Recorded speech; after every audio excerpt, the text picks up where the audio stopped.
எங்க உள்ள வரும்போது எக்ஸ்கியூஸ் கேட்டு வரும்னு தெரியாதா? எஸ்ஸூஸ் மீ சார். ஆரம்பிக்கலாமா? அதான் முடிச்சிட்டீங்களே. மேடம், இன்டர்வியூல கேட்குற கேள்விக்கு மட்டும் தான் பதில் சொல்லும், புரியுதா? கேளும், கேட்டு தொலையும். வச்சுக்கிறேன். பேர் என்ன? வைக்கல. வயசு? கல்யாண வயசு தான். ஓ, சொந்த ஊர் என்ன? சொந்தமா ஊர்லாம் எதுவும் வாங்கல, வீடு மட்டும்தான். அதுவும் இந்தியாக்குள்ள. ஓ, இந்தியாக்குள்ள.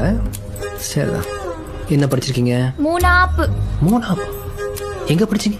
ஸ்கூல்ல தான். எக்ஸ்பீரியன்ஸ்லாம் இருக்கா? ஹலோ, எதுல? நான் விளையாட்டுல கேட்டேன். பல்லாங்குழி, கல்லாங்கா நல்லா ஆடுவேன். ஒருவேளை இந்த ஸ்கூல்ல உங்களுக்கு வேலை கொடுத்தா என்ன செய்வீங்க? நான் வீணா போயிருவேன். கொடுக்கலனா நீங்க காணாம போயிருவீங்க. அம்மா.